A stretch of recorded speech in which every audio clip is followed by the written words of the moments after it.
you so much, Chanduko and Musibudi, for that latest sports and business update. We are still with Gogo Nomadlozi in our studio. We have asked her to hang out with us just a little bit longer because we are having this fascinating conversation as a traditional pediatrician.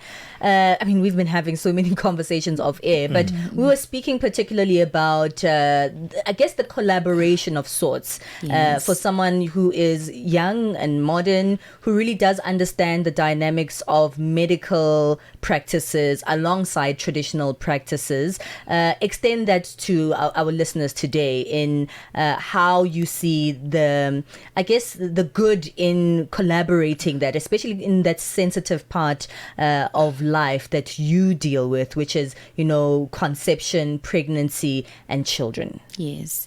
I think collaboration is good for obvious reasons. Yeah. As a healer, you cannot be an all-rounder.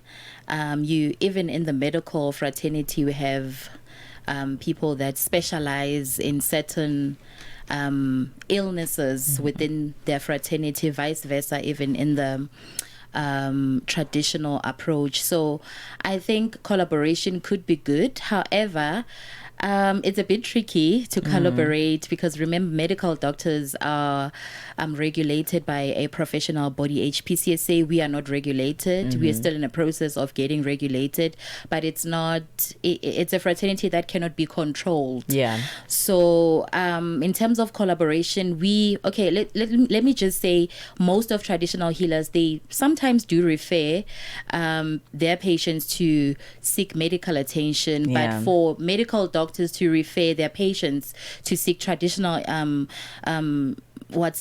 traditional help, then it's a bit challenging because that could jeopardize their work and that could cause conflict of interest because it's so powerful that we're speaking about these collaborations. As I mentioned earlier on, that traditional healers are the first point of reference to many communities. But from your side, where would you like to see things shift when it comes to perspectives and false narratives around traditional healers? Because there's a lot of those going around in many of our communities and also in the mainstream health environment. Okay, so I think I would love to see more medical pediatricians or people that are in the medical fraternity who are African. I would love to see them be more understanding because if you go to a white pediatrician, ingane ifakwe ulinda for protection in Tambo, and they have incisions on their bodies. Usually white pediatricians, they never ask because they know we are African. There are rituals that we perform on babies, but the critiques that mothers face at clinics from black nurses, from black pediatricians, I think that's very it's a hard nut to swallow because I expect, not that I expect, but I expect leniency from them because they're Africans. They kind of understand the context of the work that we do. Yeah.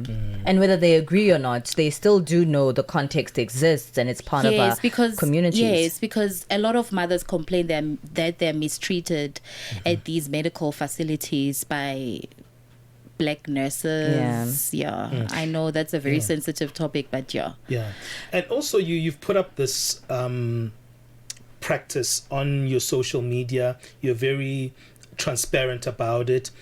How important is that for you? Because I think it's also powerful because we have to shift some of these narratives. Okay, I think it's important because it's educational. And for people that do not have access to our abilities, they can know. Because I get a lot of people from different provinces to say, you know what, Gogo, I've never seen umbeletizi in our area. So I had to travel. I had to catch a flight from Cape Town to come and see you because I was experiencing A, B, and C. So social media is very powerful, and me documenting my work, it's not a matter of chasing fame or clout. It's a matter of educating people and for people to have access to abilities if they do not have abilities in their area. Yeah. That is the whole point. You know, I watch a video sometimes of you and holding the babies and the peace, all of them are sleeping in your arms. I'm like, do you take 37-year-old babies, because you look like you have very comfortable hands to sleep in. Those kids are just really so comfortable in your hands. Yes, they're very comfortable. One thing about babies, I always say babies are very spiritual. Yeah. They sense a person's inner being, and if you are not kind-hearted, if there are things that are going on with you, they'll definitely sense that. So yes, I think the peace comes from the person that I am. I'm a very peaceful person.